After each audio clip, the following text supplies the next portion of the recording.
Can you reflect at all 2 years ago to today? I mean, I think if you look 2 years ago today, I mean, kind of what you see, if you want to just sum it up, you see the growth, you see the progress, you see the stories of success of guys who've grown up, matured, guys who have seen it through, guys who have chosen to come back and finish their careers here when they had other options on the table. Speaks a lot about the makeup of those kids, what they see in the potential of this team, what they see in the potential of the program, and how important, like, you know, this logo is to them to put their stamp on here. You know, you got guys that chose to come back, who chose to come back for the reason of, I want a brick with my name on it out front. That says a lot about where those guys are at, what their motivations are day to day when they come to work. What's it like seeing a guy make progress from day one of this to the end of this? I mean, honestly, that's the part that gets me most fired about my job, is seeing that progress. Seeing guys come in, whether it's growing up physically, growing up from a maturity standpoint, and just seeing that incremental progress along the way. Like, that part's huge. Like, that's the motivation. And then when those guys start to see that, their motivation builds. Or they see that in their teammate, their roommate, their best friend on the team, whoever that may be. They see their growth, and like that drives and pushes them along too. Any particular returning players stand out to you with how they've done through this process? We've talked before, like, it's hard for me to point out individuals because there's so many stories of success and so many stories of great progress. It's really hard for me to single out one guy because you can kind of go position group by position group, and those stories run deep into each one of those rooms. So I hate to leave a guy out because there's so much to be said about each one of those guys. Casey Roddick, Jeremiah Byers, just their build and what I mean, are they close to their maximum potential? I mean, how much more can you unlock them then? What do you think about this? Yeah, I mean, you know, like, you know, some testing in the weight room this week. You know, Casey Roddick was able to hit the biggest bench he's ever hit in his life. You know, we'll finish up a squat on Friday. I assume there's something pretty big on tap for him there too. So just, you know, those guys come in. You know, it's not different, worse, better, or anything else. But like when you come into a new program, it's just that it's new. And so some of those guys are going to adapt to a different style of training, a different style of coaching, whether it be in the tempo of it or the overall workload or the movements they're asked to do or whatnot. But you've seen that group that's come in this year, even all the way down to the freshmen who've come in and jumped on board, adapted really well. And that speaks a lot to the veteran leadership on this team of showing those guys the way, not leaving them to figure it out on their own, but they got great examples in front of them every day of not just vocal leaders, but guys that come out and live it every day, spill it out physically, and they see that and like, okay, that's what we do at Florida State. That's what we'll be about.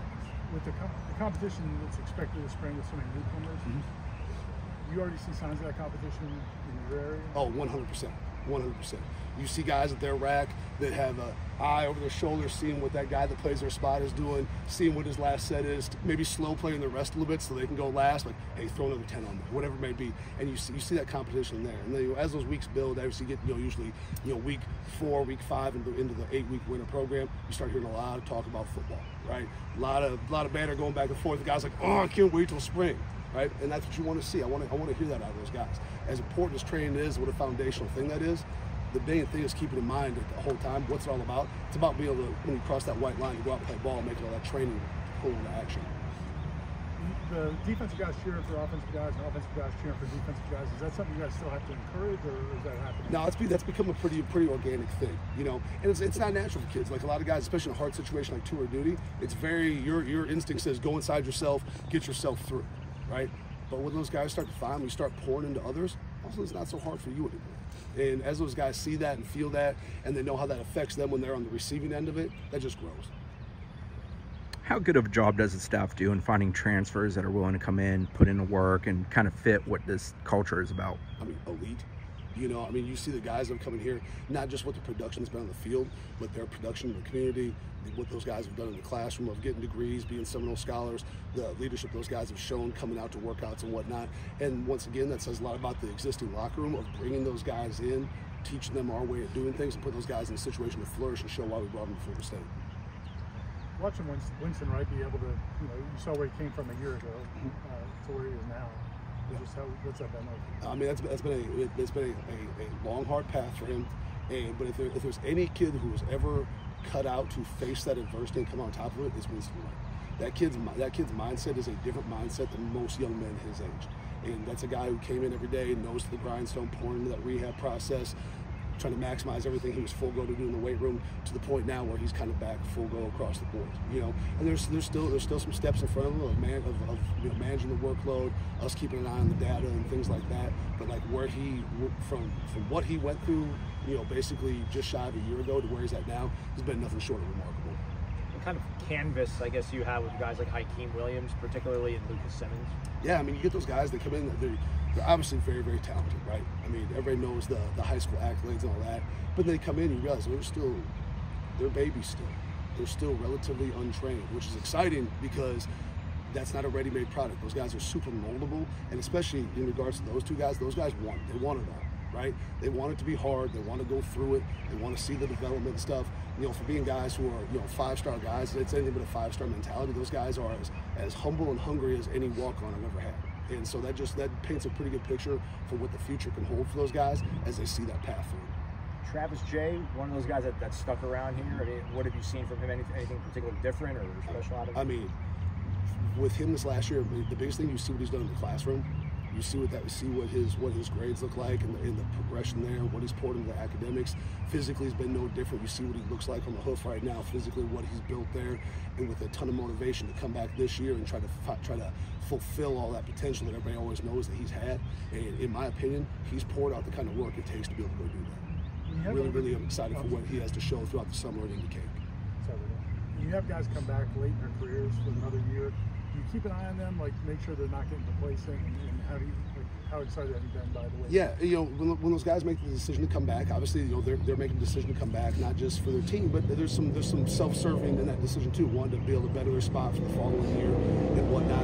And so with those guys, a lot of times by the time you've been, you know, played 4 or 5 years of college football, you got to keep a little different eye on those guys. You're a little closer to genetic potential. Got to do a few different things with those guys to keep them progressing, keep them motivated. And the biggest challenge with those guys is challenge them to point to more than just themselves. Like, everybody knows you can play. Who are you going to make better? Who are you going to bring along? Are you showing those young guys the right things that they need to do so they can become you someday? And so their challenges kind of come in different ways. It's not just the physical challenge. A lot of those guys, it's the challenge of leadership, the challenge of the daily standard. You know, being in the role of a leader, of understanding, like, if I'm a leader and I call myself a leader, I can't come in and have a bad day. Because if I call myself a leader, that means I want all eyes on me. Well, I can't let an outside circumstance come in and change who I am when I come to work that day, because I got a bigger responsibility to those guys who view me as a leader. And that's where the pressure and challenge comes for those guys. And those guys have handled that really well so far.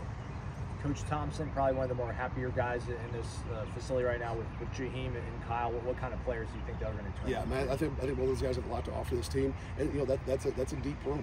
You know, you guys saw the progression of Marquise and Douglas over the course of last year. You've seen Jarrell Powers getting better and better. You know, you've seen Jackson West pour a ton in this offseason through a rehab process. So that room is starting to get real deep, which gives him a lot of options. You got a lot of guys with real varied skill set in that room. So that room, I think, is going to be able to have a should be really excited at the impact to be able to have on this offense and this team this coming year. Coach, have you seen Vance step up as a leader during tour duty? Seemed pretty vocal. Yeah, I mean, like that's a kid. Like his positive attitude like pours out of the kid at all times. I don't care if it's 5:30 in the morning in the building or 5:30 at the end of the day when he leaves the building. Like, he's the same kid all the time, right? Loves his teammates, pours in his teammates. You've seen him gain, you know, whatever it's been, 12, 13 pounds, changing his body, developing. But like, that's that guy all the time. And it does not matter the situation. He's one of those kids that could have the worst day of his life outside the building. When he walks in, you would never be able to tell that in a million years. And you guys kind of see a glimpse of that today, just kind of like you've seen in practice and stuff before as well. You good? Thanks, man. All right.